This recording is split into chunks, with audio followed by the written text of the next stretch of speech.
Bharatiya Janata party Lok Sabha चुनाव की तैयारी में पूरी तरह से लग चुकी है और वहीं दूसरे तरफ पारिवारिक अंतर्कलह के कारण आगामी लोकसभा चुनाव में झारखंड के फर्स्ट फैमिली कहे जाने वाले शिबू सोरेन के परिवार का राजनीति का वर्चस्व अंत की ओर दिखने लगा है। झारखंड राज्य बनने के 24 साल बाद पहली बार इस परिवार पर वर्चस्व पर संकट मंडरा रहा है। दिसोम गुरु शिबू सोरेन अपने आप को समेट लिए हैं और जिस तरह से बेटे के हाथों में उन्होंने कमान सौंपा था वह अभी फिलहाल जेल में है, जिसके कारण परिवार में भी सब अपना अपना विकल्प तलाशने में लगे हुए हैं, जिसके वजह से जेएमएम पार्टी भी खतरे में है और इसका भरपूर फायदा भाजपा उठाने में लगी हुई है। तो चलिए आज इस पर खुलकर बातें करते हैं। शिबू सोरेन की बड़ी बहू और जामा विधायक सीता सोरेन को भाजपा ने परिवार की पारंपरिक दुमका लोकसभा सीट से चुनाव मैदान में उतार दिया है और एक ही परिवार को दो फाड़ में बांट दिया है, जबकि छोटी बहू कल्पना सोरेन गांडे विधानसभा सीट से झामुमो के टिकट पर उपचुनाव में उतर चुकी है। गिरिडीह की गांडे विधानसभा सीट पर उपचुनाव में स्थानीय बनाम बाहरी बड़ा मुद्दा बन गया है। कल्पना सोरेन पहली बार यहां से चुनाव मैदान में उतरी है। यहां से उनकी जीत या हार तय करेगी कि प्रदेश की राजनीति में हेमंत सोरेन बचे रह पाते हैं या नहीं। भावी मुख्यमंत्री की चाह रखने वाली कल्पना सोरेन के खिलाफ भाजपा ने स्थानीय समर्थन वाले नेता दिलीप वर्मा को उतार रखा है, जबकि 25% अल्पसंख्यक आबादी वाले इस सीट को विधायक सरफराज अहमद को इस्तीफा दिलवाकर बड़ी उम्मीद के साथ खाली कराया गया था ताकि कल्पना सोरेन को मुख्यमंत्री बनाया जा सके। बीते साल के आखिरी दिन यानी कि 31 दिसंबर को विधायकी से इस्तीफा देने वाले सरफराज अहमद राजनीतिक सौदे के तहत झामुमो के राज्यसभा सदस्य हो चुके हैं। प्रदेश विधानसभा की अनारक्षित सीट पर पहली बार कोई बड़ा आदिवासी नेता गंभीरता के साथ अपना भाग्य आजमा रहा है। जनजाति समाज से आने वाली कल्पना सोरेन मूलतः पड़ोसी राज्य उड़ीसा से है, लिहाजा झारखंड में जनजातियों के लिए आरक्षित सीट पर उनकी दावेदारी नहीं बनती है। राजनीति में बने रहने के लिए आगे भी उनको गैर अनारक्षित सीट से भी चुनाव लड़ना होगा।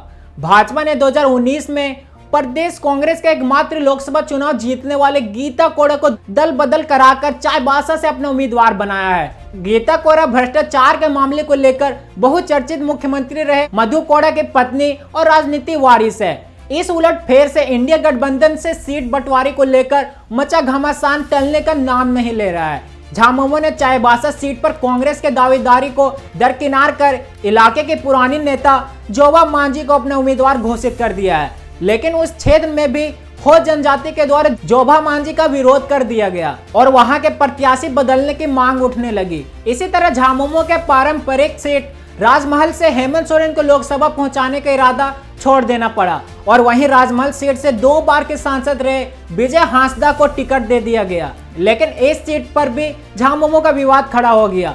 बोरियो विधानसभा के झामुमो विधायक लोंगविन हेम्ब्रम अपने ही पार्टी के खिलाफ बगावत कर दिए और अपने ही पार्टी के सांसद विजय हांसदा का विरोध कर दिया और खुद निर्दलीय चुनाव लड़ने का ऐलान कर दिया। झामुमो के ऊपर भी कई गंभीर आरोप लगाए। उन्होंने यहां तक कह दी कि पार्टी जिस उद्देश्य से आई थी वह उस उद्देश्य से भटक गई है और यह पार्टी दलालों के हाथों में चली गई है। उन्होंने कल्पना सोरेन पर भी कई आरोप लगाए। कल्पना सोरेन कौन होती है, उसने इस पार्टी के लिए क्या किया, जिसे यह हक मिलना चाहिए था उसे तो मिला नहीं। इन तमाम बातों से झामुमो यहाँ से भी बैकफुट पर जाते नजर आ रही है। पूर्व मुख्यमंत्री और झामुमो के कार्यकारी अध्यक्ष हेमंत सोरेन 31 जनवरी से जेल में है। तब से उनको एक नहीं 2 मोर्चों पर भीषण लड़ाई करनी पड़ रही है। एक मोर्चे पर उनके सामने जाना माना प्रतिद्वंदी भाजपा है। हेमंत के शुरुआती राजनीति सफर भाजपा के सहयोग से ही तय किया है, लेकिन 2009 में पहली बार विधायक होने के साथ ही मुख्यमंत्री अर्जुन मुंडा के नेतृत्व वाली एनडीए सरकार में उन्होंने मुख्यमंत्री बनकर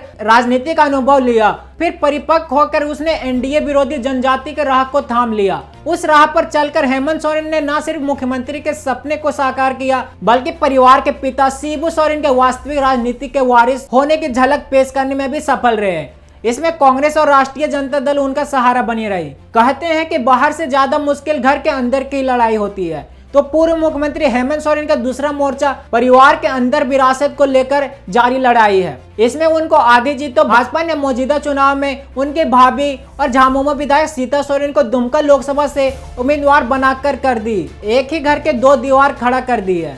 इसमें शिबू सोरेन के परिवार के अंदर सीता सोरेन के वर्चस्व की उम्मीद स्वतः खत्म हो गई है। जबकि हेमंत सोरेन के भाई बसंत सोरेन आने वाले दिनों में शिबू सोरेन के राजनीतिक विरासत को संभाल सकते हैं। और साथ ही 4 जून को लोकसभा चुनाव परिणाम के साथ गांधी उपचुनाव के नतीजे भी आने हैं। अगर उसमें जीत हासिल कर हेमंत की पत्नी कल्पना सोरेन राजनीति में स्थापित हो जाती है तो विरासत की लड़ाई फिलहाल थम जाएगी। सबको पता है कि मुख्यमंत्री पद से इस्तीफा देने के बाद तत्कालीन व्यवस्था के तौर पर हेमंत सोरेन ने झामुमो के बुजुर्ग नेता चंपे सोरेन को मुख्यमंत्री बना रखा है। उनका असली मकसद 4 जून के बाद कल्पना सोरेन के सर मुख्यमंत्री का ताज सजाना है। इस बात को गोड्डा के साथ साथ निशिकांत दुबे लगातार ट्वीट के माध्यम से कह रहे हैं, क्योंकि एक के बाद एक भ्रष्टाचार के अनेक मामले की जांच में फंसे हेमंत का निकट भविष्य में बाहर आना मुश्किल लग रहा है। भ्रष्टाचार में फंसे झामुमो नेता हेमंत सोरेन की गिरफ्तारी से पहले इस्तीफा देने के फैसले पर पार्टी के अंदर सवाल उठ रहे हैं।